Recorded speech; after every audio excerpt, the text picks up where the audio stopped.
নমস্কার বন্ধুরা, welcome to my channel spice and strength.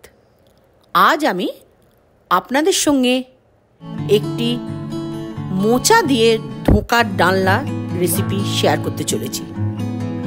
ডালের ধোঁকা তো সবসময় খান, এটা মোচা দিয়ে কিভাবে ধোঁকা বানানো যায় আর অতি সুস্বাদু হয় তার রেসিপিটি শেয়ার করছি।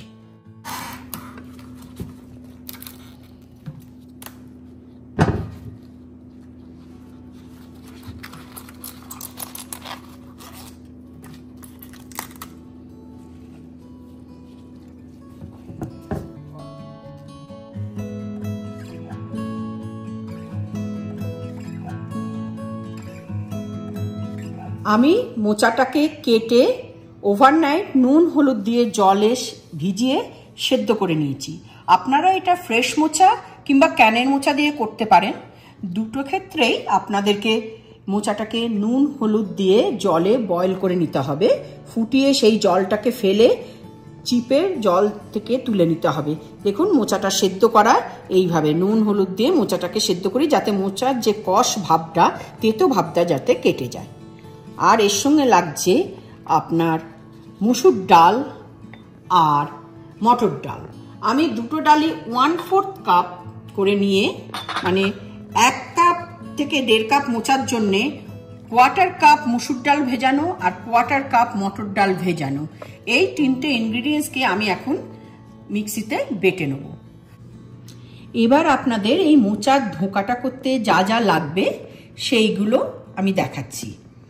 ইনগ্রিডিয়েন্টসে আপনাদের লাগবে হলুদ গুঁড়ো, লঙ্কা গুঁড়ো, জিরে গুঁড়ো, ধনে গুঁড়ো, এটা হচ্ছে ভাজা মশলা গুঁড়ো। এই ভাজা মশলা গুঁড়োতে আমি জিরে, শুকনো লঙ্কা, দারচিনি, এলাচ, লবঙ্গকে ড্রাই রোস্ট করে একটা মশলা তৈরি করে নিয়েছি। আর লাগবে গোটা জিরে, আদা, এখানে লাগছে গোটা লবঙ্গ, দারচিনি, এলাচ, শুকনো লঙ্কা, তেজপাতা, নুন, চিনি আর তেল। আমি এখানে সাদা তেল আর সর্ষের তেল দুটোই রেখেছি। আপনারা যে তেলটা আপনাদের পছন্দ সেই তেলেই করতে পারেন। এই রান্নাটা দুটো তেলেই করা যায়, তা সেই জন্য আপনারা আপনাদের পছন্দের তেলে এই রান্নাটা করবেন। এখানে আমি একটা ব্লেন্ডারে এই মোচাটা, সেদ্ধ করা মোচা আর তার সঙ্গে যে ডালগুলো ভিজিয়ে রেখেছিলাম সেই ডালগুলো দিয়ে একসঙ্গে একটা পেস্ট তৈরি করে নিচ্ছি। আপনারা এটা শুধু মুসুর ডালেও করতে পারেন বা শুধু মটর ডালেও করতে পারেন, কিন্তু আমার মনে হয় এই দুটো ডাল মিশিয়ে করলে খেতে খুব ভালো হয়। তবে আমার দুটো ডালই পছন্দের, মুসুর ডাল দিয়ে করলেও খুবই ভালো হয়, মটর ডাল দিয়েও করলে ভালো হয়। আমি দুটো ডাল মিশিয়ে করছি।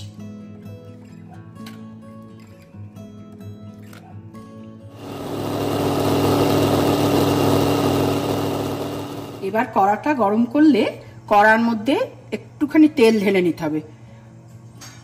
2 টেবিল স্পুন তেল আমরা কড়ার মধ্যে ঢেলে নিলাম। এবার এই পেস্টটা যেটা আমি তৈরি করেছি ডাল আর মোচা দিয়ে, সেই পেস্টটা এই তেলের মধ্যে ঢেলে দিলাম। এই পেস্টটা আপনারা খুব একটা শক্ত, মানে একদম শক্ত হলেও হবে না, আবার পাতলাও করবেন না, একটা কনসিস্টেন্সি করবেন। এই যে যেমন দেখাচ্ছি খুব পাতলা এইটাকে করবেন না, তো যতটা পারবেন শক্ত করেই করবেন। সেটা এবার তেলের মধ্যে দিয়ে দিতে হবে। এবার এর মধ্যে পরিমাণ মতো একটু নুন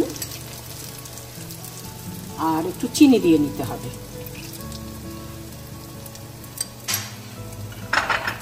এটা সম্পূর্ণ আপনার টেস্ট অনুযায়ী দেবেন, আপনারা যেমন নুন খান। আর একটু মিষ্টিটা এই জন্য দিচ্ছি, নিরামিষ তরকারিতে ধোঁকার ডালনা একটু মিষ্টি দিলে ভালো হয় খেতে।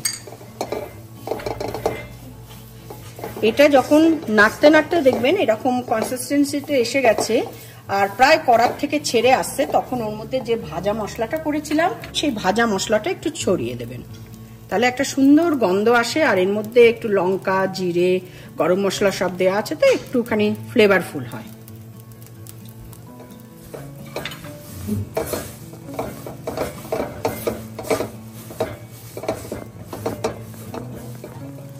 ব্যাটারটা একদম হয়ে এসছে, এটা কড়ার থেকে ছেড়ে আসছে। এইরকম যখন হবে এটাকে একটা পাত্রে ঢেলে ঠান্ডা করে এটাকে আপনারা স্কোয়ার বরফি যেরকম শেপ দিতে চান সেইভাবে কেটে নেবেন। ঠিক এরকম ভাবে যখন কড়ার থেকে উঠে আসছে তার মানে এই ব্যাটারটা হয়ে গেছে। এবার একটা পাত্রে একটু তেল ঢেলে নেবেন। তেল ঢেলে তেলটাকে ভালো করে মাখিয়ে নিয়ে তার মধ্যে ওই ব্যাটারটা ঢেলে দেবেন, কারণ তেল মাখিয়ে নিলে তাহলে ব্যাটারটা আর আটকাবে না।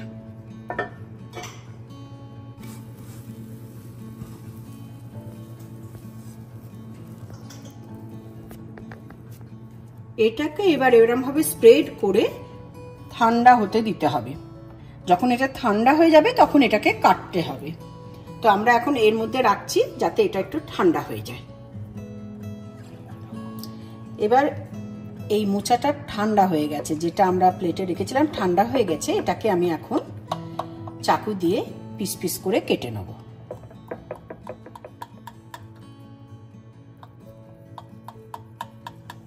এবার একটা ফ্রাই প্যান বসিয়ে ওটা গরম হলে ওর মধ্যে একটু তেল দিয়ে দিতে হবে। খুব বেশি তেল দিতে হবে না, এটা আমরা ডিপ ফ্রাই করব না, এটা আমরা শ্যালো ফ্রাই। এবার তেলটা আমাদের গরম হয়ে গেছে। তেলটা গরম হয়ে যাওয়ার পর আমরা একটা একটা করে এর মধ্যে ছেড়ে দেবো, দিয়ে ভালো করে ভেজে তুলে নেব। আমি এখানে এটা ডায়মন্ড শেপে কেটেছি, আপনারা এটা যেরকম শেপে ইচ্ছে কাটতে পারেন, স্কোয়ার করতে পারেন, লম্বা করতে পারেন, যেরকম আপনাদের ভালো লাগে আপনারা করতে পারেন। আর এই রেসিপিটা না, এটা হচ্ছে আমার দিদা আমার মা করতেন অনেক আগে। এটা একটা হারানো রেসিপি বলতে পারেন। তাই আমি ভাবলাম এটা আমার মায়ের দিদার রেসিপি, তাই জন্য এটা আমি সবার সঙ্গে একটু শেয়ার করি, কারণ এই রেসিপিটা এতটাই হারিয়ে গেছে আমি কোথাও এটা দেখতে পাই না। সেই জন্য আপনাদের সঙ্গে আমি এই রেসিপিটা শেয়ার করলাম। তা একটা পিঠ ভাজা হয়ে গেলে ভালো করে আর একটা পিঠ পাল্টে দিতে হবে। তবে খুব সময় লাগে না, এটা এক এক পিঠ 2 মিনিট করে ভাজলে এটা ভাজা হয়ে যায়। কারণ এটা দিয়ে তো আবার আমরা তরকারি রান্না করবো, অনেকবার করেই এটা প্রসেস হচ্ছে, তো সেই জন্য এটা ভাজতে খুব একটা সময় দিতে হবে না। দেখুন এবার দুটো পিঠই হয়ে গেছে। এবার তুলে নিচ্ছি ভাজাগুলো, একটা একটা করে আপনারা এবার তুলে নেবেন। ঢোকা দিয়ে আমরা একটু আলু দিয়ে একটা ডালনা বানাবো। আপনারা চাইলে আলু দিতেও পারেন, নাও দিতে পারেন। কড়ার মধ্যে আমি এবার একটু সর্ষের তেল দিচ্ছি। আগেরগুলো আমি সাদা তেলে ভেজেছি, এবার অল্প পরিমাণে সর্ষের তেল দিচ্ছি। তেলটা গরম হলে ওর মধ্যে একটু জিরে, গোটা জিরে, এলাচ, দারচিনি, লবঙ্গ সব আমরা দিয়ে দেব। তার সঙ্গে তেজপাতা,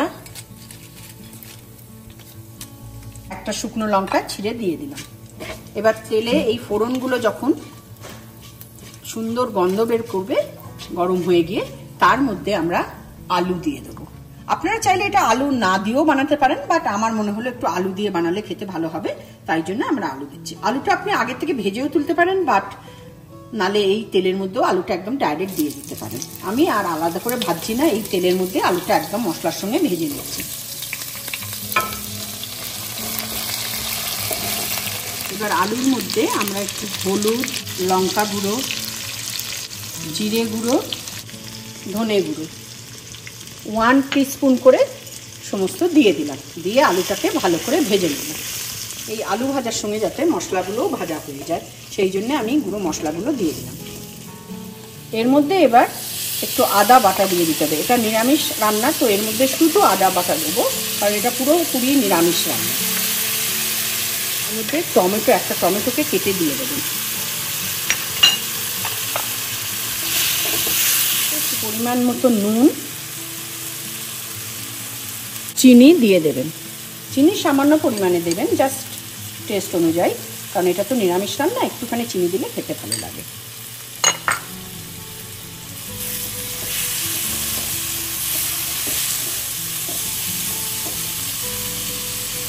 এবার আলুটা সেদ্ধ করার জন্য এটাকে একটু ঢাকা দিয়ে দিই। ভালো করে মশলাটা ভাজা হবে, তাই জন্য আমরা ঢাকা দিয়ে এবার মশলাটা ভাজার চেষ্টা করছি, আলু আর মশলা একসঙ্গে।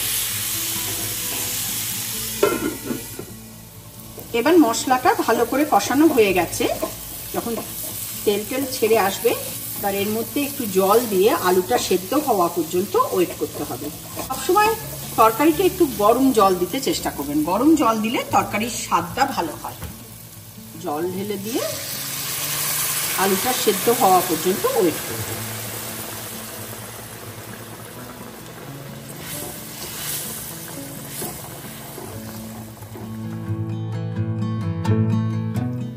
এবার দেখুন এই আলুটা সেদ্ধ হয়ে এসছে।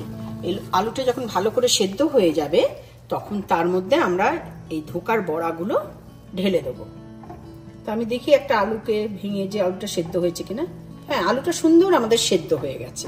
ঠিক আছে, এরপর এর মধ্যে আমরা ওই ধোকার বড়াগুলো একটা একটা করে ঢেলে দেবো।